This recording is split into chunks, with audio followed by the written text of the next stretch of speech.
ان کے دلائل کی بڑی بنیاد جن پوائنٹس پر ہے ان میں سے چند ایک آپ کے سامنے رکھتا ہوں۔ نمبر 1، زمین کی کشش شکل اور انسان جہاں سے آیا ہے اس جگہ کی کشش شکل میں بہت زیادہ فرق ہے۔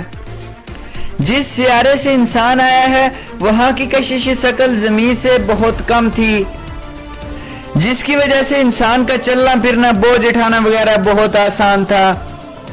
اس لیے انسان کے اندر کمر درد کی شکایات زیادہ تر گریوٹی کی وجہ سے ہے۔ یہاں پر رہنے والی تمام مخلوقات کی ریڑھ کی ہڈی زمین کے پیرالل پائی جاتی ہے، جبکہ انسان وہ واحد مخلوق ہے جس کی ریڑھ کی ہڈی یعنی کمر زمین سے 90 درجہ کے زاویے پر ہے۔ پوائنٹ نمبر 2، انسان میں جتنے بھی دائمی امراض پائے جاتے ہیں وہ باقی ایک بھی مخلوق میں نہیں۔ ڈاکٹر ایلیس لکھتا ہے کہ آپ اس روئے زمین پر کوئی ایک انسان دکھا دیں جسے کوئی ایک بھی بیماری نہ ہو تو میں اپنے دعوے سے دستبردار ہو جاؤں گا، جبکہ میں آپ کو ہر جانور کے بارے میں بتا سکتا ہوں کہ وہ وقتی اور عارضی بیماریوں کو چھوڑ کر کسی ایک بھی مرض میں کوئی ایک بھی جانور گرفتار نہیں ملے گا۔ پوائنٹ نمبر 3، کوئی ایک بھی انسان زیادہ دیر تک دھوپ میں بیٹھنا برداشت نہیں کرتا، کیونکہ اسے چند ہی دیر میں چکر آنا شروع ہو جاتے ہیں یا پھر سن سٹروک کا ایشو ہو جاتا ہے، جبکہ جانوروں کے ساتھ کوئی ایسا ایشو نہیں پایا جاتا۔ جانور مہینوں دھوپ میں رہتے ہیں لیکن کسی بھی امراض سے ان کا سامنا نہیں ہوتا جس کا تعلق سورج کی تیز دھوپ سے ہو۔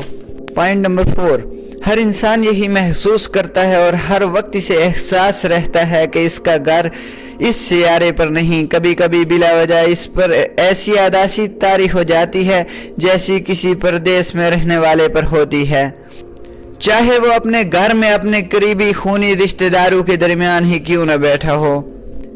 پوائنٹ نمبر 5، زمین پر رہنے والی تمام مخلوقات کا ٹمپریچر آٹومیٹک طریقے سے ہر سیکنڈ کے بعد ریگولیٹ ہوتا رہتا ہے، یعنی اگر سخت اور تیز دھوپ ہے تو ان کے جسم کا درجہ حرارت خود کار طریقے سے ریگولیٹ ہو جائے گا، جبکہ اسی وقت بادل آ جائیں تو ان کے جسم سائے کے مطابق ہو جاتے ہیں، جبکہ انسان کا ایسا کوئی سسٹم نہیں، بلکہ انسان بدلتے موسم اور ماحول کے ساتھ بیمار ہونا شروع ہو جاتا ہے۔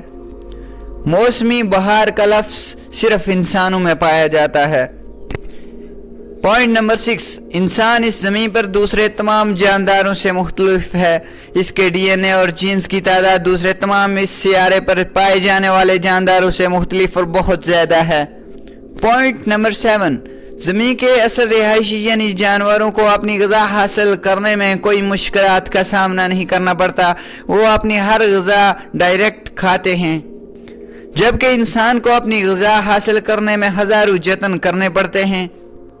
پہلے چیزوں کو پکا کے نرم کرنا پڑتا ہے اور پھر وہ کھانا اس کے جسم اور معدے کے مطابق استعمال کیا جاتا ہے۔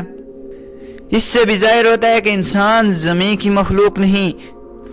انسان جب اپنے اصل سیارے پہ تھا تو اسے کھانا حاصل کرنے کی جھنجھٹ نہیں تھی، بلکہ ہر چیز کو ڈائریکٹ غذا کے لیے استعمال کیا جا سکتا تھا۔ مزید یہ کہ یہ اکیلا 2 پاؤں پر چلنے والا ہے، جو اس کے یہاں ایلین ہونے کی نشانی ہے۔ پوائنٹ نمبر 8، انسان کو زمین پر رہنے کے لیے انتہائی نرم و نازک بستر کی ضرورت ہوتی ہے، جبکہ زمین کے اثر رہائشیوں کو اس طرح کے نرم و نازک بستر کی ضرورت نہیں ہوتی۔ یہ اس چیز کی علامت ہے کہ انسان کے اصل سیارے پر اس کے سونے اور آرام کرنے کی جگہ انتہائی نرم و نازک تھی، جو اس کے جسم کی نازکی کے مطابق تھی۔ پوائنٹ نمبر 9، انسان زمین کے سب باسیوں سے الگ ہے۔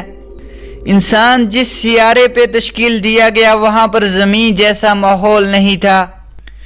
اس کے نرم و نازک جلد جو زمین کے سورج کی دھوپ سے جلس کر سیاہ ہو جاتی ہے، اس کی پیدائشی سیارے کے مطابق بالکل مناسب بنائی گئی تھی۔ یہ اتنا نازک مزاج تھا کہ زمین پر آنے کے بعد بھی اپنے نازک مزاجی کے مطابق ماحول پیدا کرنے کی کوشش کرتا ہے۔ جیسے خوبصورت محلات اسے وہاں میسر تھے، وہ اس دنیا پر بھی ویسے ہی محلات بنانے کی کوشش کرتا ہے، جبکہ باقی تمام مخلوقات ان سب چیزوں سے بے نیاز ہیں۔ انسان بھی سخت ماحول میں رہ رہ کر سخت مزاج ہو گیا ہے، جبکہ اس کی زندگی کی بنیاد محبت اور امن سکون ہے۔ یہ ایک ایسا قیدی ہے جسے سزا کے طور پر 3rd کلاس سیارے پر بھیجا گیا ہے تاکہ اپنی سزا کا دورانیہ گزار کر واپس آ سکے۔ ڈاکٹر ایلیس کا کہنا ہے کہ انسان کے عقل و شعور اور ترقی سے اندازہ ہوتا ہے کہ اس ایلین کے والدین کو زمین پر آئے ہوئے کچھ زیادہ وقت نہیں گزرا، ابھی کچھ 1000 سال ہی گزرے ہیں۔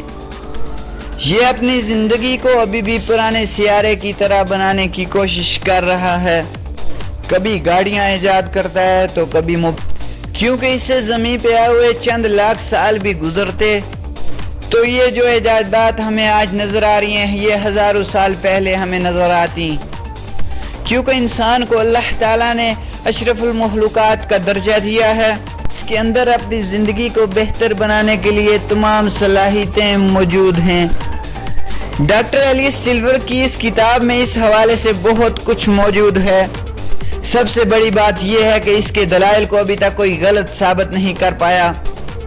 یہ تمام حقائق ایک سائنسدان بیان کر رہا ہے، یہ کوئی کہانی نہیں بلکہ حقیقی داستان ہے جسے انسانوں کی ہر الہامی کتاب میں بالکل اسی طرح بیان کیا گیا ہے۔ اس پر تفصیل پر جانے کی ضرورت نہیں کیونکہ ہم سب آدم اور حوا کے قصے کو اچھی طرح جانتے ہیں۔ سائنسدان وہ سب کہنے پر مجبور ہو گئے ہیں جو انبیاء اکرام اپنی نسلوں کو بتاتے رہے تھے۔ ارتقاء کے نظریے کو بہت بڑا چیلنج کا سامنا ہے، اب انسانوں کی سوچ کی ڈائریکشن درست ہو رہی ہے۔ یہ سیارہ ہمارا نہیں ہے، یہ کہنا ہمارا نہیں بلکہ ڈاکٹر ایلیس کا ہے، اور اللہ تبارک تعالیٰ نے اپنی عظیم کتاب قرآن پاک میں بار بار فرمایا ہے کہ اے انسانوں، یہ دنیا کی زندگی تمہارے لیے آزمائش ہے، یہ تمہارا مستقل ٹھکانہ نہیں ہے جہاں سے تم کو تمہارے اعمال کے مطابق سزا اور جزا ملے گی۔ اچھے اعمال پر تم کو جنت ملے گی جہاں کی زندگی انتہائی خوبصورت اور پرسکون ہے، اور وہی تمہارا اصل ٹھکانہ ہے۔ ویڈیو کے اختتام پہ میری آپ سے ایک ریکویسٹ ہے کہ میرے چینل کو کیجئے سبسکرائب، ویڈیو کو کیجئے لائک، اور کمنٹ میں ضرور بتائیے گا کیسی لگی آپ کو یہ ویڈیو۔ نیکسٹ ویڈیو تک مجھے دیجئے اجازت، اللہ حافظ۔